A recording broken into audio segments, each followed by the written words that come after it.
자, 안녕하세요. 저는 시골에서 간호사로 활동하고 있고요.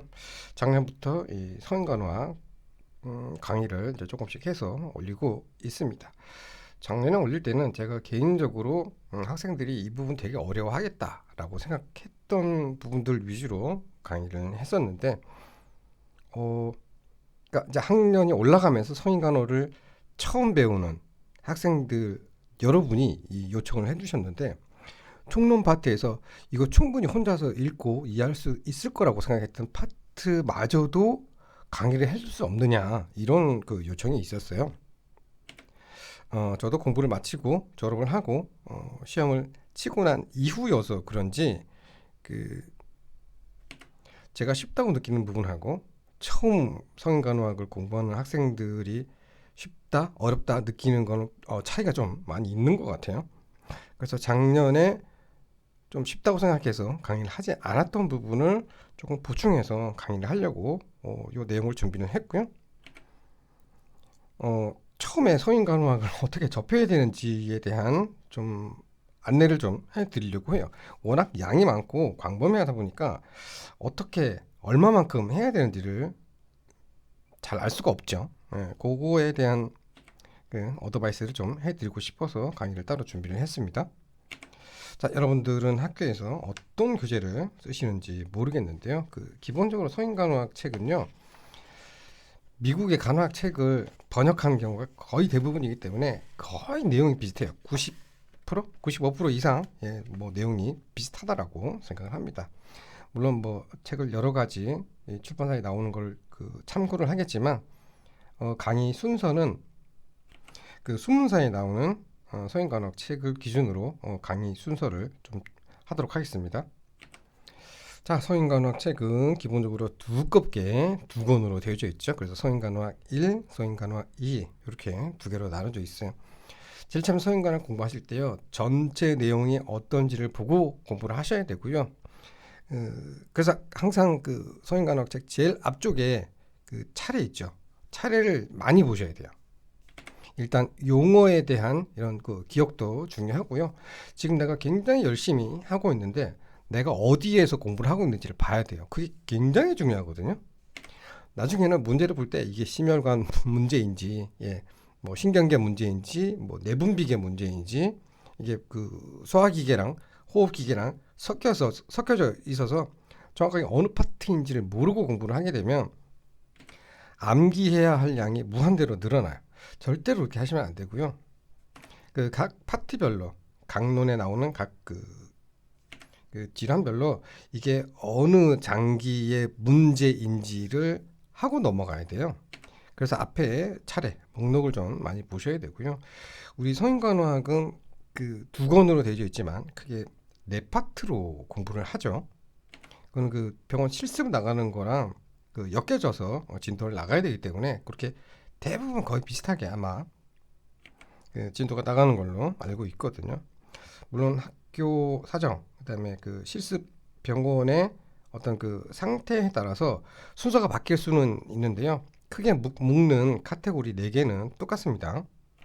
자, 제일 먼저 배우는 게 이제 성인간호학 1권에서 그 5개 섹션으로 나눠져 있는데요.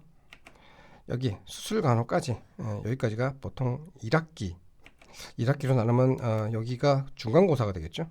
중간고사. 그다음에 위장관계, 호흡기계,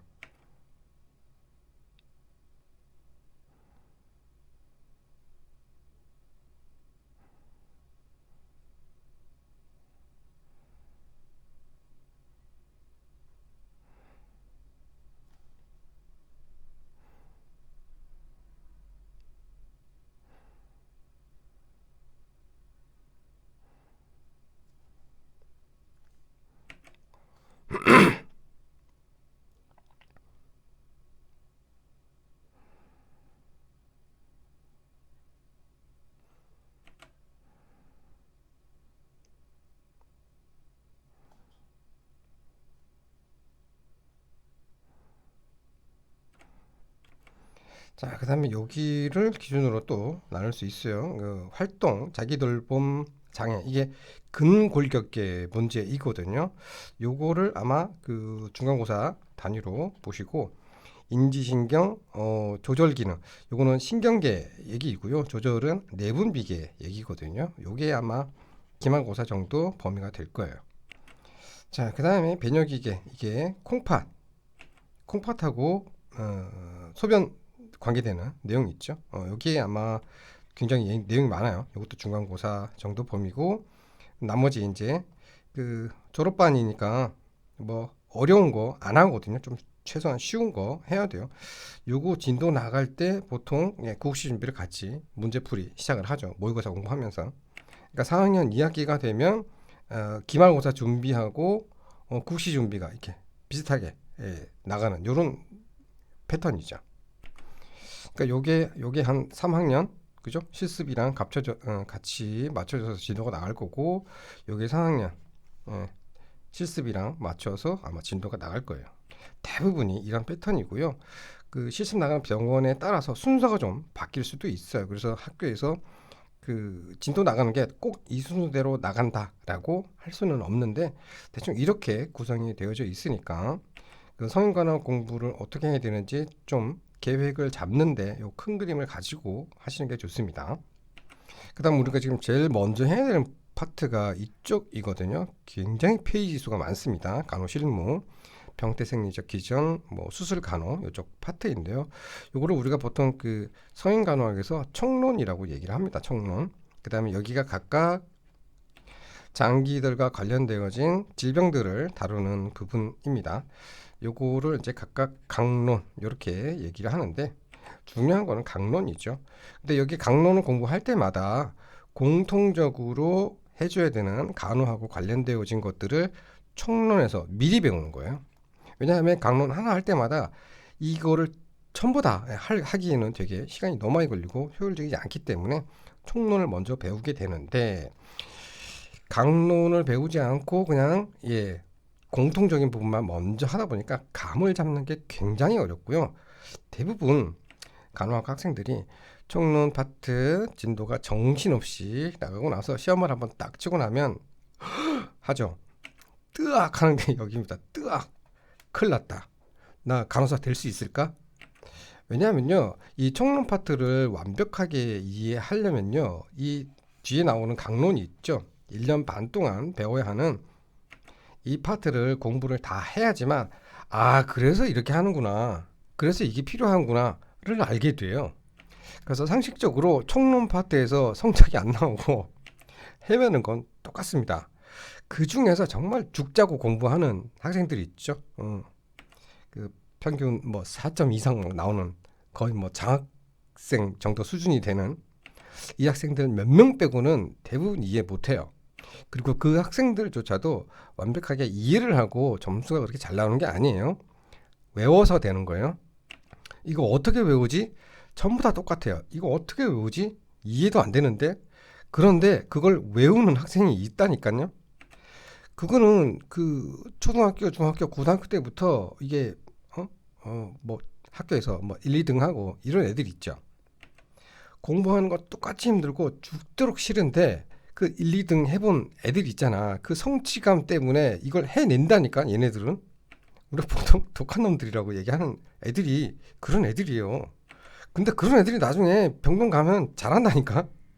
너무 미워하시지 말고요. 혹시 그런 친구들이 있으면 도와달라고 하세요. 그게 본인한테 도움이 되기 때문에. 간호사는 경쟁하는 관계는 아닙니다. 병동이 됐든 병동이 아닌 곳에서 일을 하던 간호사끼리는 경쟁할 일이 없어요. 왜냐하면 간호사는 기본적으로 병원에서 근무를 할 때는요. 개인적으로 아무리 잘해도 소용이 없어요. 같이 일하는 사람들하고 손발이 맞지 않으면 일이 진행이 안 되거든요. 거기에 협력이 안 되는 사람은요. 결국엔 왕따 당하고요. 스스로 힘들어서 그만두게 돼 있어요. 그런 거 있죠. 뭐 빅5 가가지고 뭐 진급을 하고 뭐 어쩌고 뭐 저쩌고 공부 잘해야 되지 않냐? 공부만 가지고 될 것 같으세요? 간호사가 육체적으로도 굉장히 힘들거든요. 체력 안 따라주면요. 아무리 머리 좋고 공부 잘해도 결국에는 지칩니다. 그게 뭐 1, 2년 만에 승부가 나는 것도 아니고 10년, 20년 걸리는 일인데 거기에 인성, 체력, 실력 이 세 개가 다 있지 않으면요. 진급 안 됩니다. 욕심 부리지 마세요. 되면 감사한 거고요. 아니면 그냥 다행인 거예요. 이 안 그만두고 계속 할 수 있다는 것만으로도 감사하게 생각해야 되는 거예요. 감사의 길이 그렇게 만만한 길이 아닙니다.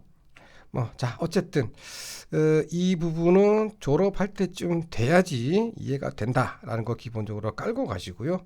그리고 요거 공부하실 때 저하고 같이 공부하시면서 최대한 좀 많이 이해한 상태에서 다음 파트로 넘어가는 게 다른 파트 공부할 때도 굉장히 도움이 되거든요. 그리고 그 다른 과목에 대한 그 부담감이 많지 않은 시기예요. 처음 성인간호학 할 때. 이때 저는 좀 개인적으로 이 성인간호학에 시간 투자를 좀 많이 하셔가지고 이 파트가 제일 어렵거든요. 병태생리적 기전. 네, 이쪽 파트에 좀 시간을 많이 투자해서 공부를 하시라고 좀 권해드리고 싶습니다. 자, 제일 처음에 그 섹션 1에 보시면 뭐 전문적인 간호 실무, 뭐 디지털 헬스케어, 건강 불평등과 사회 문화적 다양성 뭐 이런 것들이 있는데 사실 이건 뭐 시험에도 안 나오고 그렇게 중요한 건 아니에요. 자, 여기 섹션 1, 2, 3 수술 간호까지 이 총론 파트가 보통 한 370에서 380페이지 되는 분량이거든요. 만만치 않죠. 하나도 중요하지 않아요. 그래서 1장, 2장, 3장은 안 할 거예요. 그냥 수업 시간에 한번 듣고 본인이 한번 읽어보시면 정말로 쉬운 부분이고요. 작년에 그 실무 개념은 제가 하나도 강의 안 해드렸어요. 한번 훑고 넘어갈 부분은 통증 간호, 그다음에 응급 재난 간호, 그다음에 재활 간호 필요 없고, 안위 간호 필요 없고, 생애말 간호, 요 정도 좀 가볍게 한번 보고 넘어갈 거고요. 그다음 중요한 건 두 번째가 병태 생리적 기전이다라고 했었죠.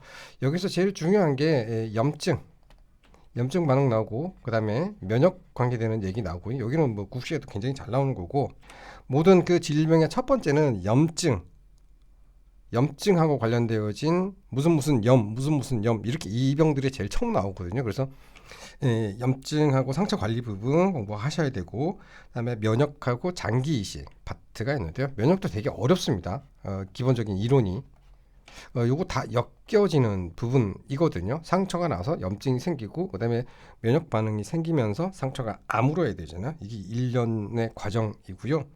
그다음에 그 코로나하고 관련되어져서 그 의료 관련 감염 부분이 굉장히 중요해졌죠. 지금은 뭐 일반인들도 굉장히 이런 거는 중요하게 생각하는 이제 시대가 됐기 때문에 요 감염하고 감염 관리를 어떻게 하는지 이 부분도 이제는 열심히 공부하셔야 되죠. 시대가 그런 시대니까. 그다음에 유전하고 유전체 파트가 나오는데요. 이거 뭐 유전학의 기본 개념을 공부한다라고 되어 있는데요. 이거 공부 안 하셔도 돼요. 간호사는 유전하고 관련된 거 안 물어봅니다. 그래서 간호학과 가면 뭐 생물학 공부를 해야 되지 않느냐 뭐 이런 얘기 하는데 그래서 뭐 고등학교 생물 뭐 인강이나 뭐 이런 걸 들으시고 하는데요.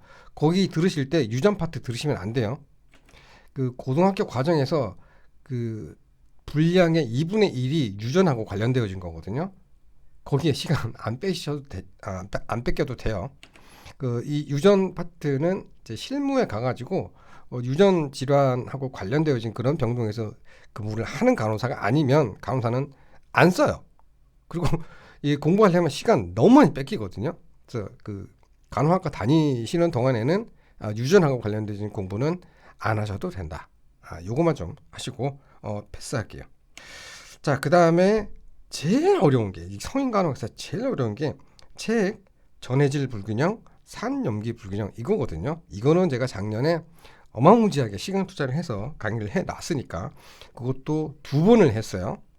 그 진짜 이거는 강의 들어보시면 들어도 어렵긴 하겠지만 이 정도 자세하게 설명해 놓은 강의는 아마 없을 거예요. 여러분들 못 찾아보실 거예요. 어쨌든 뭐 반복해서 보시는 수밖에 없어요. 기본적으로 암기해야 될 양도 많아서 암기되어지지 않으면 이해 안 되는 부분도 되게 많거든요. 방법이 없어요. 반복해서 공부하시는 수밖에 없어요. 이 파트, 그 체액 전해질 산염기 불균형 이 파트는 EKG 보는 것부터 시작을 해가지고 혈액 검사, 소변 검사 이거 나왔을 때 이게 왜 이 수치가 왜 환자한테 위험한 건지 왜 중요한 건지 이게 변화가 됐을 때 환자가 어떻게 달라지는지 이걸 모르면 간호중재 계획을 세울 수가 없어요. 의사한테 노티 못해요. 의사가 뭘 지시를 했는데 왜 그 지시를 하는지 이해할 수 없어요.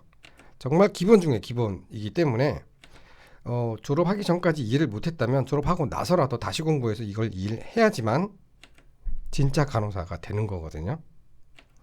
병동에서 간호사가 하는 가장 핵심이 뭔지 아세요? 바이탈 사인 측정하고요. 그다음에 검사 나갔을 때 이 검사 결과 바이탈에서 변화되는 이런 것들을 딱 캐치해서 의사한테 보고를 해줘야 돼요. 그래야지 거기에 적절한 약물 치료나 뭐 수술이나 이런 것들을 시작한단 말이에요. 그걸 놓치는 순간 치료가 늦어지고 발견을 늦게 하면 의사도 제대로 오다 못 내려요. 왜? 간호사만큼 의사가 환자를 못 봐요. 시간적이 없어서. 환자에 대해서 몰라요. 의사. 간호사가 알려주지 않으면 의사는 몰라요. 그래서 환자를 살리고 죽이는 거는 간호사 손에 달렸거든요. 그게 기초검사를 해석할 줄 아느냐 모르느냐에서 결판이 나는 거예요. 다른 건 다 용서가 되는데 거기에서 놓쳐가지고 만약에 환자한테 문제가 생겼다. 무조건 간호사 책임이에요. 그걸 잘하는 사람이 다른 어떤 자잘한 실수를 하는 것보다도 일 잘한다 소리를 듣는 거거든요. 간호사는 어렵지 않아요. 환자 상태, 환자가 호소하는 거, 그다음에 환자의 검사 결과를 보고 의사보다 먼저 환자가 상태가 이런 것 같습니다. 어떻게 할까요? 이렇게 하면 좋을까요? 이렇게 하는 게 좋을까요? 알려주는 게 최고의 간호사입니다. 그것만 명심하시면 됩니다.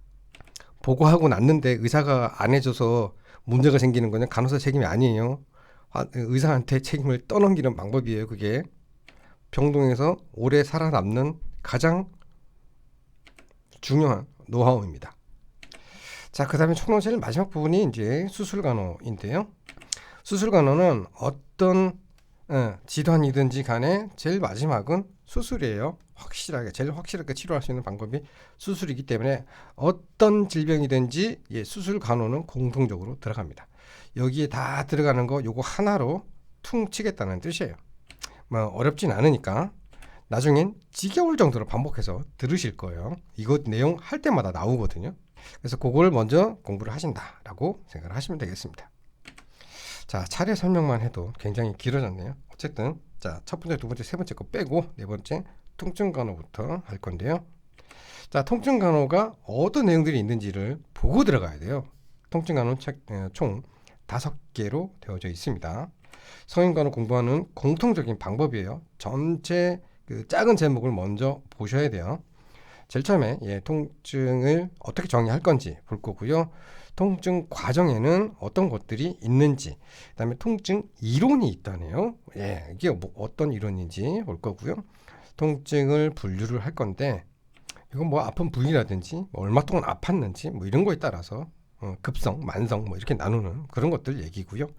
이런 것들이 다 정의가 되어져야지만 환자가 통증을 호소할 때 어떻게 통증 관리를 할 건지를 보는 거예요. 뭐 약을 쓸 건지 뭐 수술을 할 건지 뭐 결정을 해야 되겠죠. 결국에는 이거 하려고 이거를 공부를 하는 거예요. 그래서 시험은 어디서 나온다? 여기서 나온다.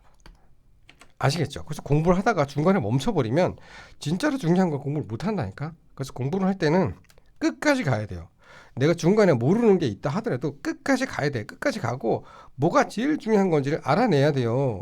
그래서 요거를 메모를 해놨다가 시험 전날 요것만 딱 외워요. 왜? 이게 정답이거든.